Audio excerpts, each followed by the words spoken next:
So it's amazing to be here with Ohana, students, faculty, friends. Aloha. So some of you have seen, in fact, probably all of you have seen the mural that is at the entrance to BYU Hawaii, formerly Church College of Hawaii. David O. McKay standing there at a flagpole with all the children gathered around. Well, I remember standing outside of Laie Elementary 54 years ago for the flag ceremony. Now, Clinton Kanahele was our principal, and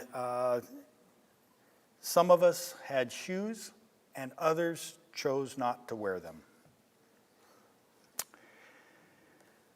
In the few minutes we have today, I'd like to share with you my leadership story and a few lessons I have learned along the way that may be of value to you. So here's a picture of us then and now. She had turned 16 when we began dating.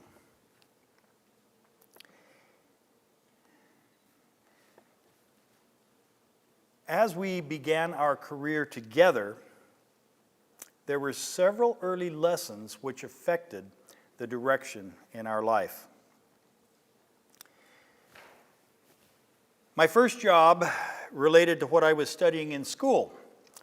I was working for the Idaho National Engineering Laboratory in southeast Idaho. I was a computer programmer who analyzed the data from nuclear reactor experiments.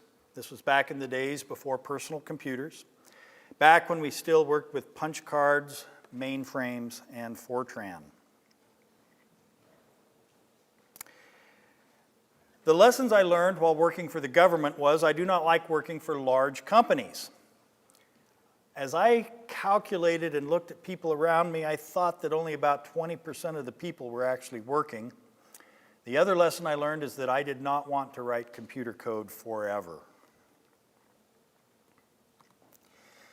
So that last lesson, not wanting to write computer code, led me back to school to pursue a higher degree.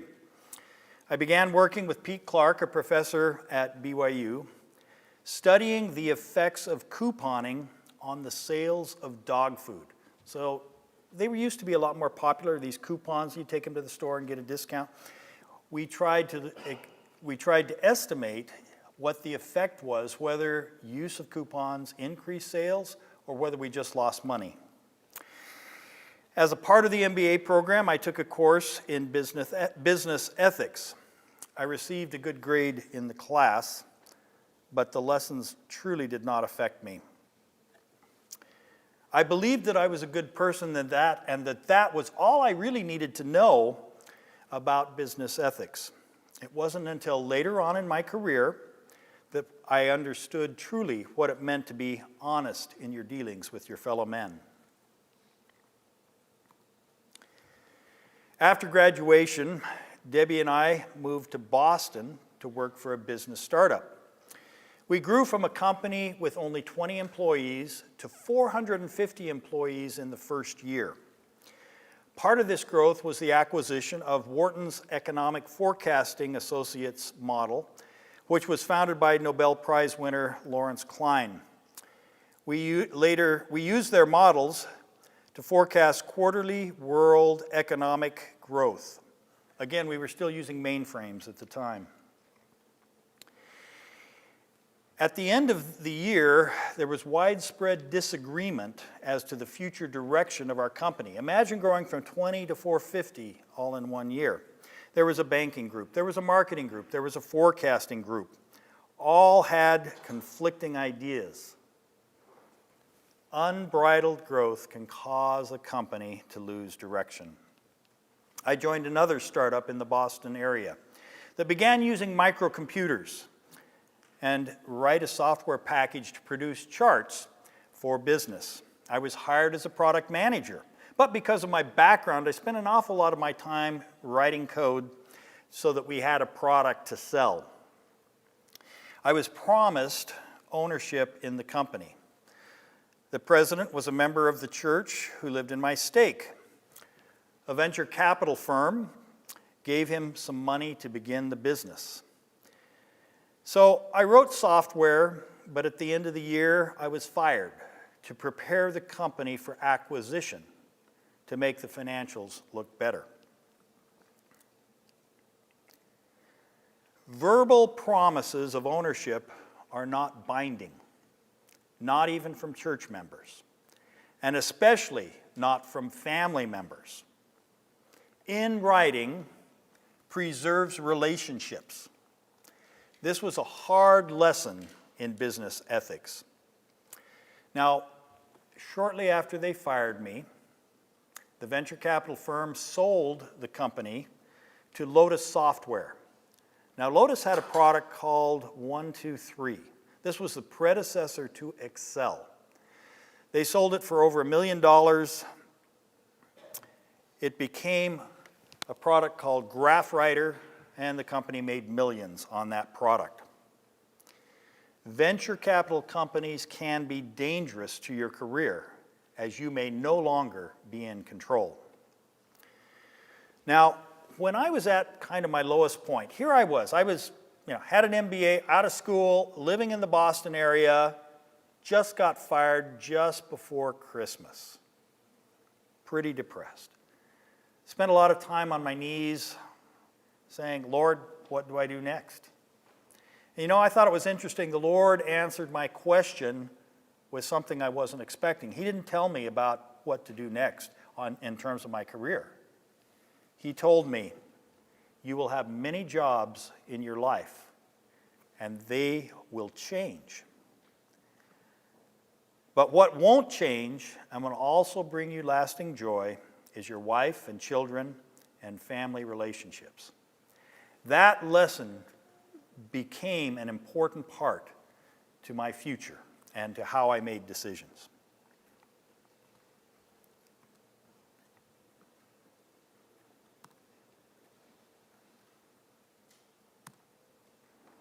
Okay, there we go. Okay, now I got to go. There we go. After a 6-month job search, we moved to Chicago, so Boston to Chicago, and joined a marketing consulting firm, John Morton Company. It was founded by Richard Morton Johnson and John Curtis Jones. They took their names, created John Morton Company. They developed marketing models to aid companies in developing and selling their products. They pioneered a method called conjoint analysis to collect information from consumers. Sorry.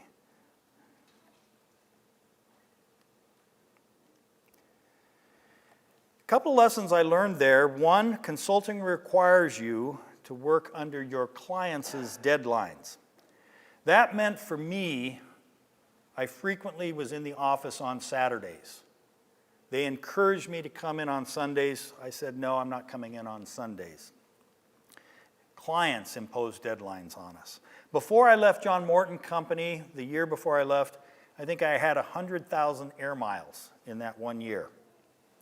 Sometimes I would leave home in the morning before the children were out of bed, and I would get home after they were asleep.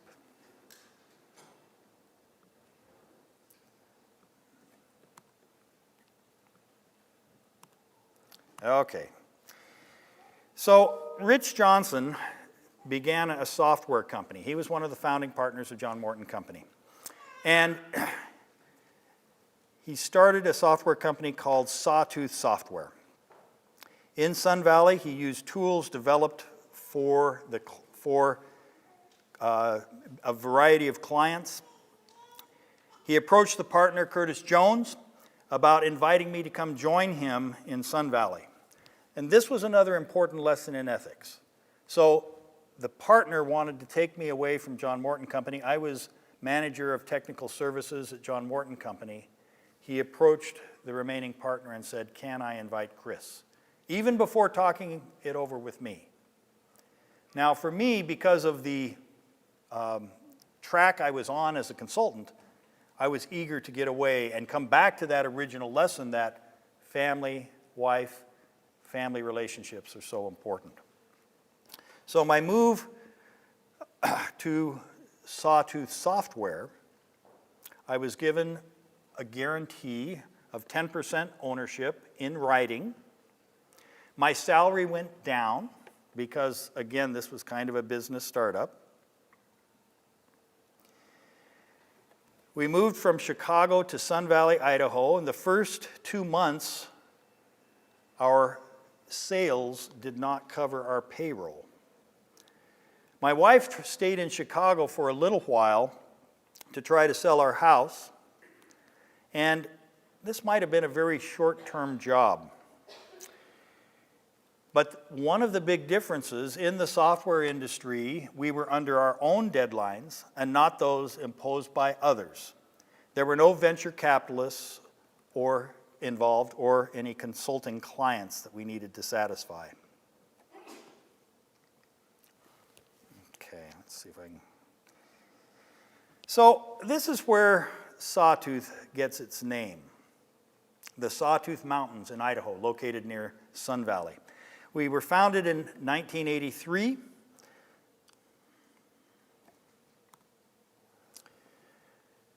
Rich Johnson and his wife are over here on the right. Debbie and I are here on the left.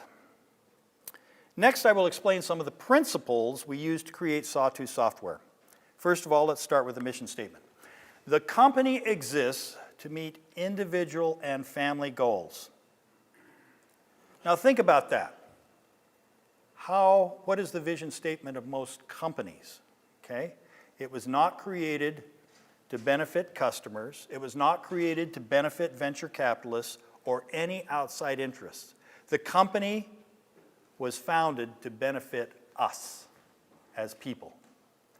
Amazon advertises itself as the most customer-centric company in the world. Sawtooth Software has taken a much different approach. But in order, hold on. Now I'm getting my slides mixed up. There we go. But in order for all of this to be realized, we understand that in order for us to meet our goals, we have to meet the needs of customers. Okay? We also were based on the premise that as the company succeeds, we desire that employees and their families also enjoy in that success. Hence, that's why Rich gave me 10% ownership in the company as soon as the company was created and I joined them. Okay? So, what are some of the keys to starting a successful company?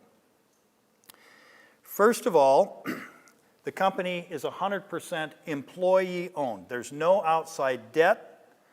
We have generous employee benefits, such as a SEP, that's a simplified employee pension plan, HSA, health savings accounts, unlimited snacks. Now, the programmers really like that one. We like it too because they tend to stick around.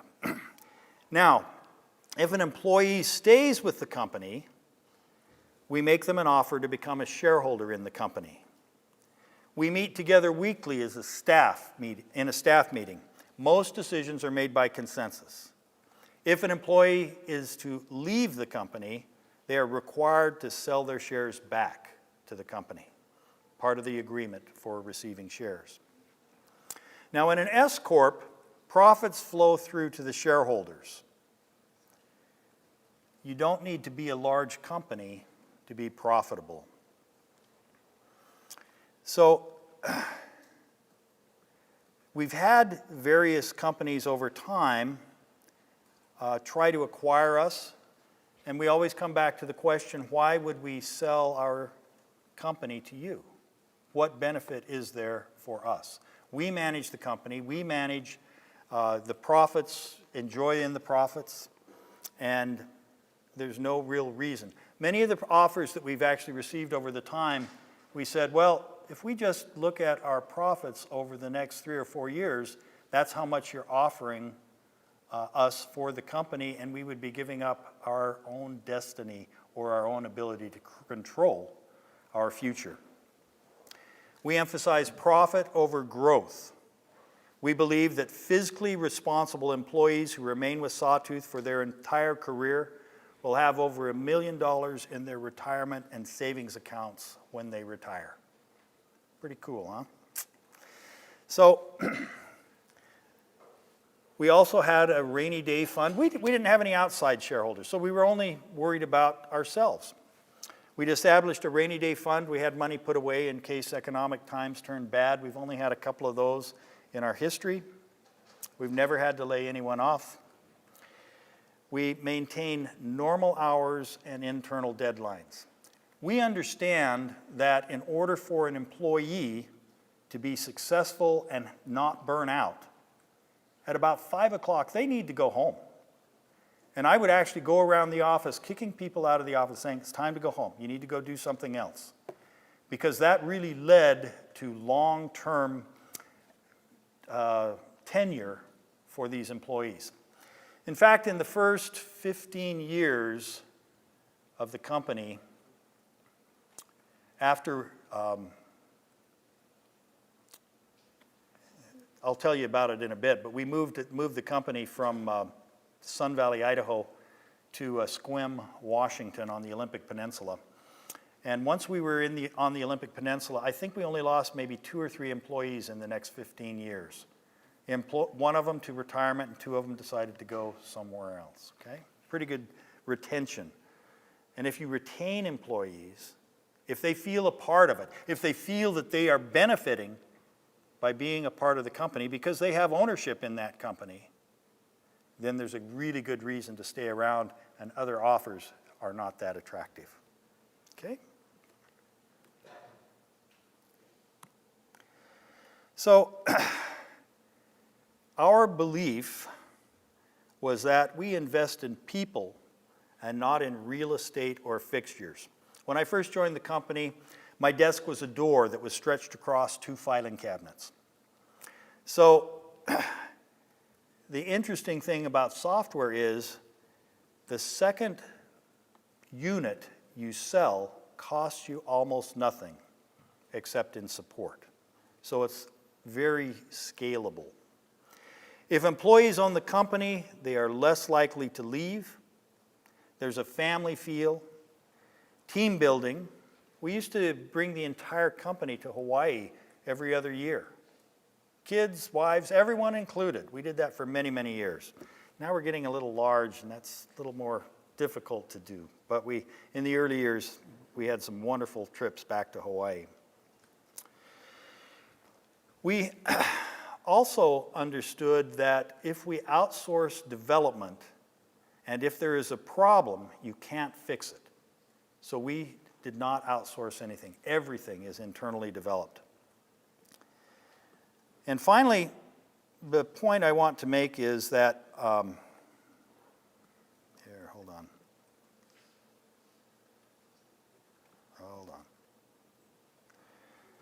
I always had the philosophy that when I was hiring people to join the company, and it was never just me, it was always a group effort because we were all in it together. If I always hired people smarter than me, then eventually I would become the least smart person in the company. And so in 2013, I stepped down as a full-time employee, sold my shares back to the corporation, and went on a mission.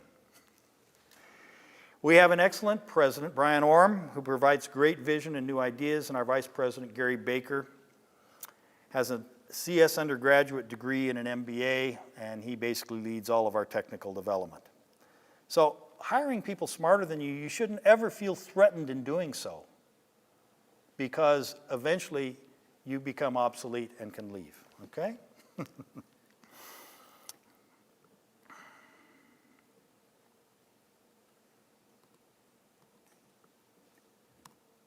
Hold on, sorry.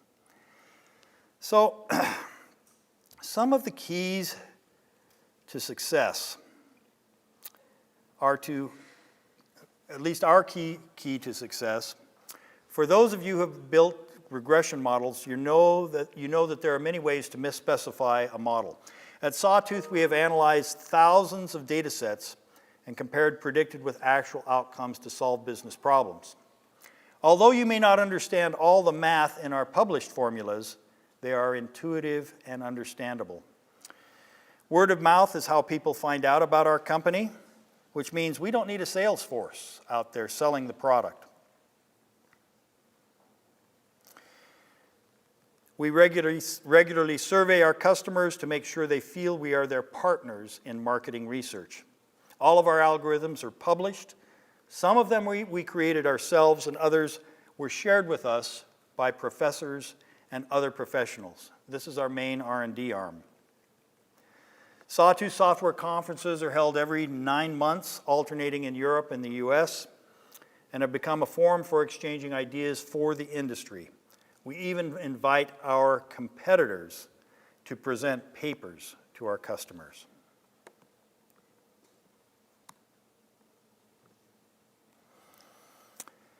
Now, some of the challenges that we face are if you retain all your employees, again, only 3 left in like 15 years, where's the corporate ladder that you can climb? There is no corporate ladder. What we also learned is that programmers do not always make good managers. So kind of that Peter principle where sometimes people get advanced or move up in the organization to the point where they become ineffective and incompetent. The idea of keeping programmers as programmers. And I can remember talking to a programmer once that we had hired, and I asked him about his future. And he looked at me with this puzzled look in his eye, and he said, "Future? I'm programming. I'm doing what I want to do." "Well, don't you ever want to, become a man?" "No, I just want to be a programmer." It was kind of a mind shift for me that that's what they wanted to do, and they were doing it. So one of the other challenges you have if you don't have new employees coming in all the time or employees moving out and you have limited ideas coming in from the outside. So there's a need for continual research and development. The other challenge that we face is that there is competition from larger players in the market.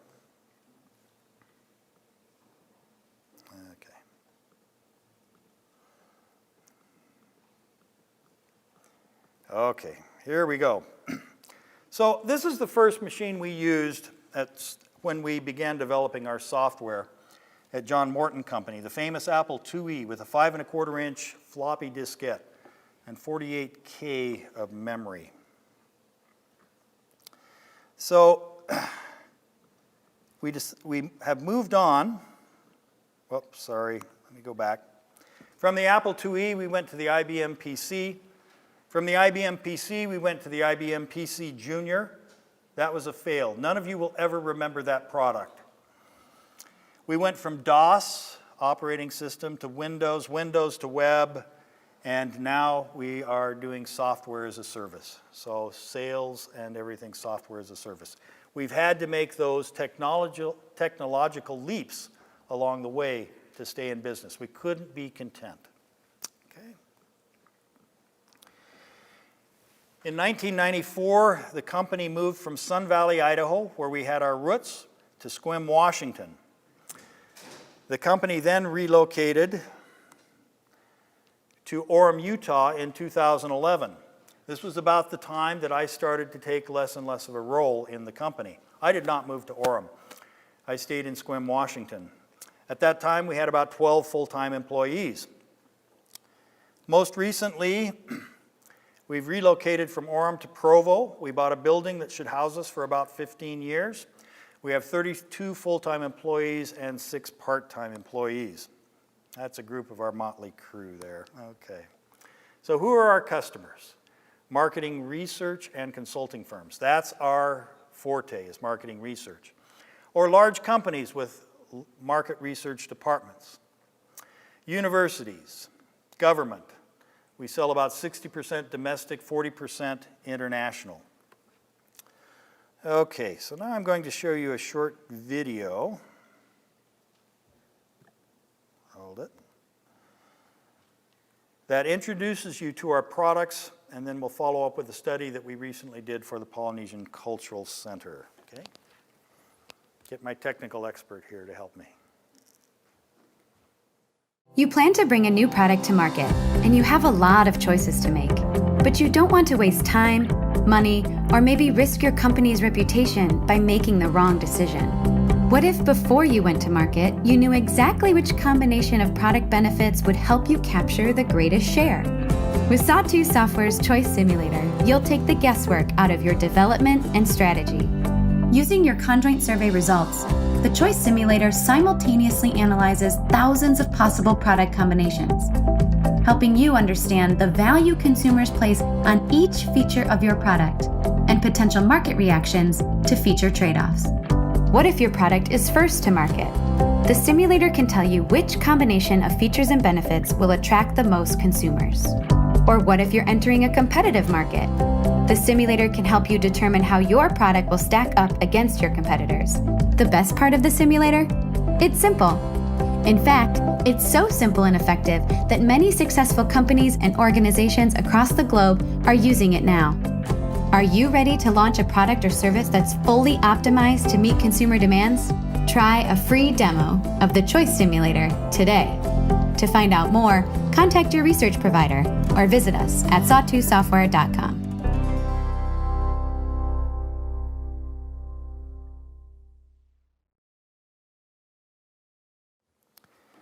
So this just kind of gives you an idea of what we do with our software. We help companies bring products to market. Now, you can be a manufacturer, maybe you're a service provider, maybe you're doctors trying to explore new medicines that you might be prescribing to your patients. Maybe you're a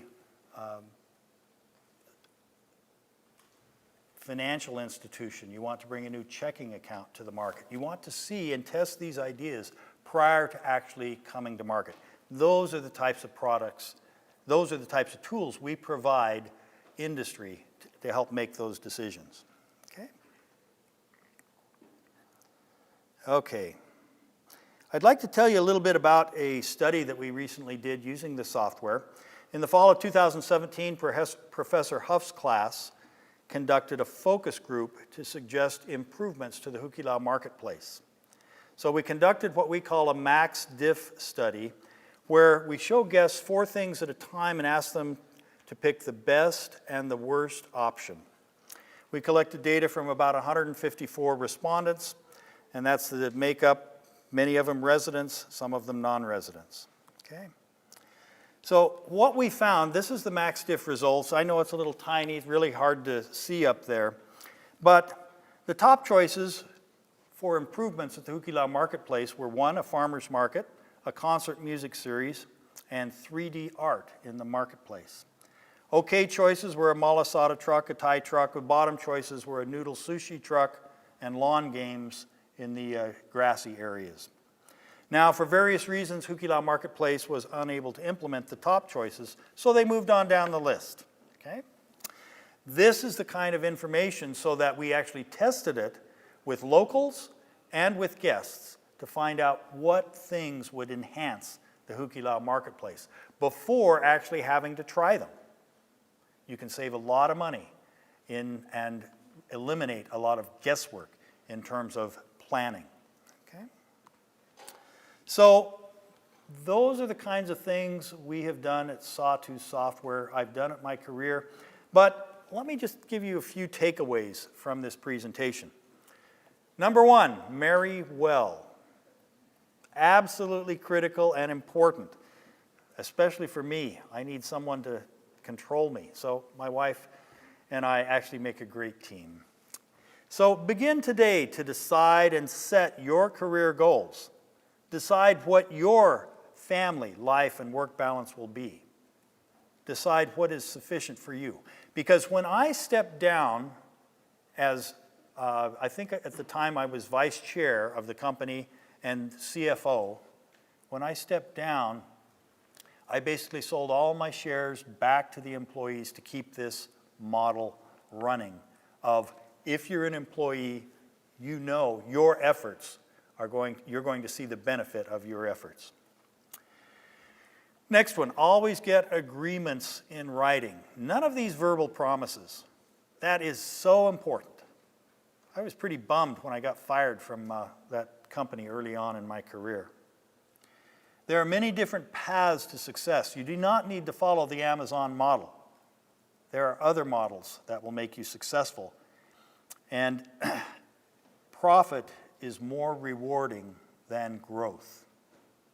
That's my key message to you today in terms of understanding. You don't have to be growing quickly. You can be profitable and actually do quite well. Finally, I'd like to encourage you to find a career where you can find happiness every day. Just about everyone at Sawtooth Software, even today, we look forward to coming to work. It's not a drudgery or anything like that. We love coming together. We're friends. We're still small enough that we feel like family.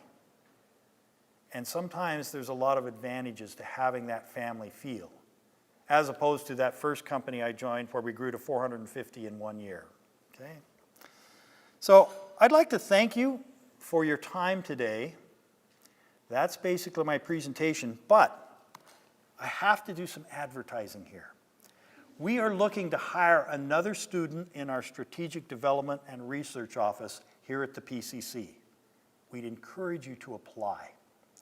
In the past 3 years, Sawtooth Software has hired 3 BYUH graduates. Some of them you may know. Christina Hubner, who worked in our office at the PCC, Grant Lingard, a computer science student, and Brandon Peck, a business accounting and biology student. And if you're interested in jobs, that's the URL for Sawtooth Software. Okay? Anyway, I want to thank you for your time, and I hope what I've said might be of interest to you. We have, I guess, a few minutes for Q&A? Okay.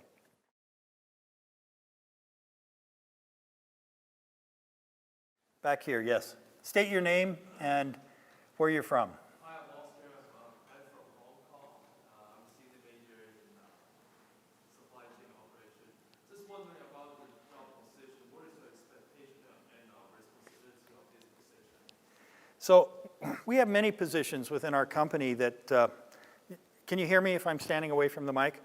Yeah, so you're asking what about this position? We actually have several positions. We don't hire a lot of people, but we do. Well, the people we do have to have a very close fit. We feel like a family, and we're still small enough we can do that. We're still small enough that we can, in essence, have fun outside of work as well as inside of work, okay? So I would encourage you to go up. You can see what jobs we have posted. We don't always have jobs posted up there, but it's a marvelous opportunity to have this kind of family feel, and we're really interested in fit as well as balance in people's lives. Now, I have to admit, we do have a couple of people in the company that, okay, I have an undergraduate in computer science, okay? So we have a few other computer nerds in our company, and sometimes they're not the most social, but they're perfectly happy, and we have a great relationship with them, and we utilize their skills. And so we have a good company. We all enjoy coming to work. We all enjoy being with each other, okay? Other questions?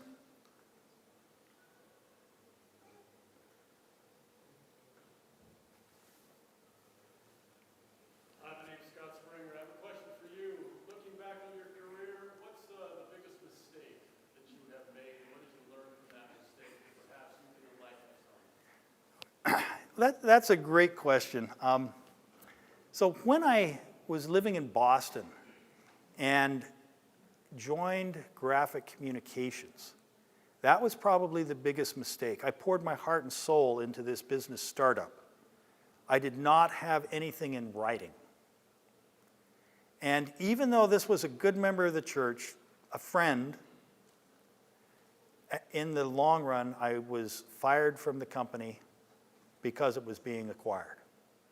So that was probably my biggest mistake.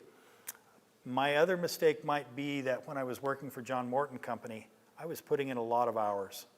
I was able to remedy that situation by moving to Sawtooth Software because it's important for you that you have balance in your life. If you pour your heart and soul into your career, if you're a computer nerd, which is my background, if you if you are a computer nerd and you're spending, 23 hours a day programming, you're going to get burned out. You're not going to be social. You won't have a life. So I think it's very important to have that work-life balance and look for jobs which will support that work-life balance. So important. Okay? Any other questions? Okay, well, thank you very much for your time today. I'll turn it back to you.